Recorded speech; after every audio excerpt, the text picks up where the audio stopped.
This is Joy Houston of the Delicious Revolution, and today we're going to make some nut cheese. Now, anyone who has a dairy insensitivity or just would rather be more alkalizing, less mucus producing on the body and wants to have a alternative to cheese now and again, nut cheeses are great. They don't come out in a hard cheese consistency. They actually come out more like a spreadable cream cheese type of a product. But of course, it's made from all nuts and whatever spices or flavors that you want to put in there. It's great. They're fabulous, they're delicious, and they're very, very easy to make, provided that you have a Vitamix. This would definitely kill your average blender, but one more good reason to get yourself a Vitamix. These are fabulous. I can't say enough good things about them. So let's get started.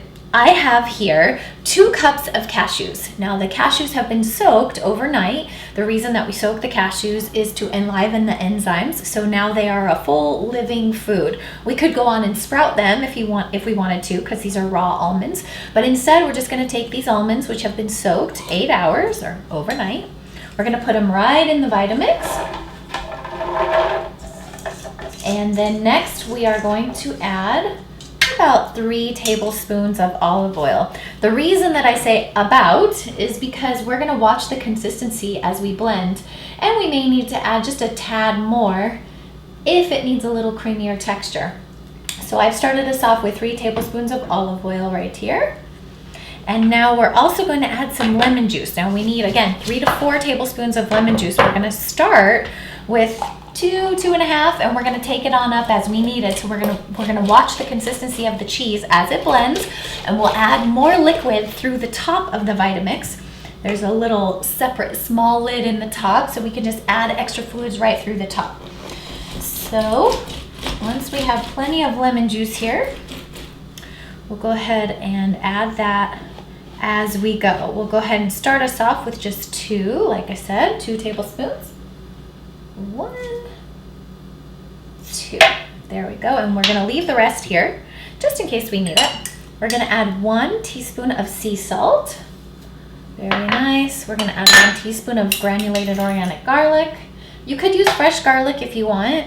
I'm going to make a basil flavored cheese, and I didn't want the garlic to completely overpower this fresh basil, especially since it's getting towards the end of the season, so I want to make sure I can really enjoy that taste of the basil.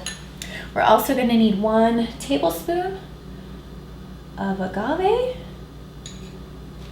I like to use an organic raw agave. You can use what you have handy. Now that's it. That's going to be cheese, believe it or not. We're going to go ahead and keep the tamper for the Vitamix, which is this handy little devil right here. We're most likely going to need this. We're going to start on low, and we'll see how it goes, but generally you have to tamper all of the stuff down in here, so we're going to get ready to do that by loosening the top of the Vitamix. Again, we always start in a low gear on variable. It's going to be a little noisy, so I'm not going to try to talk to you at the same time. Up we go.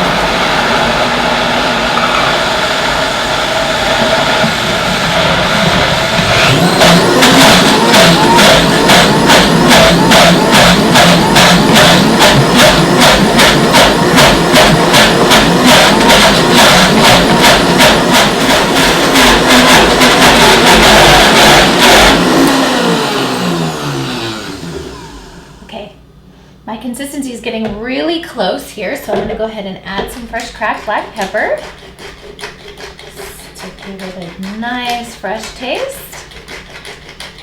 There we go. We're not too thick, so I'm not going to add the extra lemon juice. We may still need it.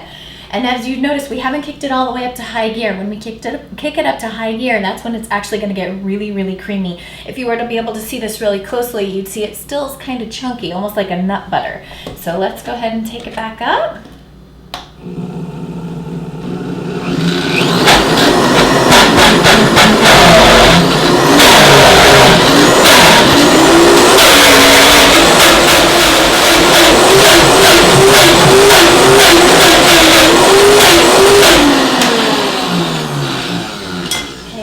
Just a minute to scrape down the sides.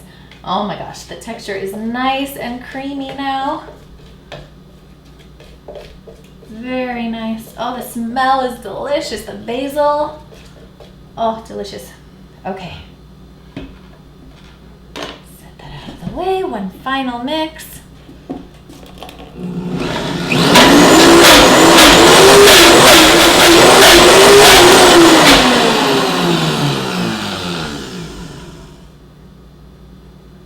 Oh, delicious. Okay, look at that. Creamy, satisfying, and no dairy. Now you can use this cheese as it is. As a matter of fact, when you first mix it, the the friction from the mixer actually makes it slightly warm.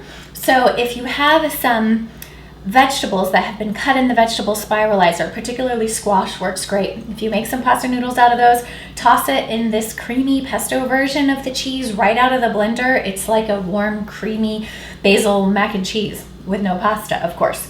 Now I'm gonna go ahead and empty this out of the container and get it in a little bowl, and then you could chill it and it actually will get a little more firm as time goes on. Okay, so we've removed the nut cheese from the Vitamix and I put it in the dish here so you can see it. If we put the lid on this and refrigerate it, it's actually gonna firm up even a little bit more, but it's already starting to firm up and it tastes creamy and delicious. Now, what are we gonna do with that? We can spread it on some Ezekiel and top it with some vegetables for a delicious creamy sandwich spread. The other thing we can do is when it's warm out of the blender and the most liquidy that it will be, we can toss it with some fresh pasta noodles and serve it that way. Or one of the things I want to show you that we can do is we can go ahead and use a mandolin, take the top of a zucchini off, and just gracefully here, try sliding this across here. Very simple, right? All we're doing here is making some nice rounds. Now, I won't do the whole thing while you're here with me, but let me just show you what that comes out looking like. We end up with these beautiful, tiny, thin little rounds of zucchini. Now I'm gonna take my finger here and I'm going to spread this with a little bit of olive oil that's been seasoned with just a tad of garlic. I'm gonna spread that on both sides. Now this becomes really pliable, and what we're gonna do is use this to make a ravioli. So no pasta. Anyone who's sensitive to gluten or just watching their carbs will appreciate not having that extra pasta in their diet. We're gonna take a little bit of the nut cheese, spread it in the center, and we're gonna put these together just like that. Voila, a delicious ravioli. Now I'm gonna repeat this and serve an entire dish of these with just a splash of sun-dried tomato so that you can see a delicious application for this raw nut cheese. Okay, so we're just gonna finish up the last few here. We have a nice ring of olive oil around there that's gonna seal it closed. We have a nice blob of the pesto nut cheese in there. Pinch that together, set it on the plate. This takes no time at all, especially when you compare it to hand-making raviolis, which is definitely a time-consuming process. And it's full of, enriched processed flours, stuff that's a little hard on your body to process. So look at that, there we go. Now, because all of this is live food, the food is much more filling, it's much more nutrient dense. So I find that serving just a small portion of ravioli like this is ample for me. Maybe for my husband I might do almost twice that. But all it takes to add this, you could just serve a splash of olive oil with some pepper on there. I have a little bit of red sun-dried tomato sauce that I made. I'm gonna go ahead and put some cracked black pepper on top of that. I'm gonna do a splash of olive oil just to make it look pretty.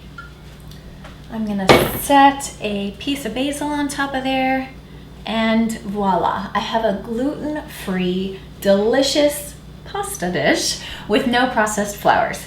All in less time than it would make to make your own ravioli, or even boil some frozen ravioli for that matter, because a big stock pot full of water to do that takes a lot of time. This was quick, it was easy, the cleanup is fast.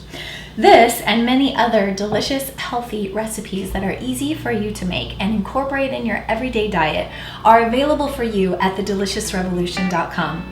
I hope you'll come check us out. Here's to your good health. This is Joy Houston saying thank you for your time.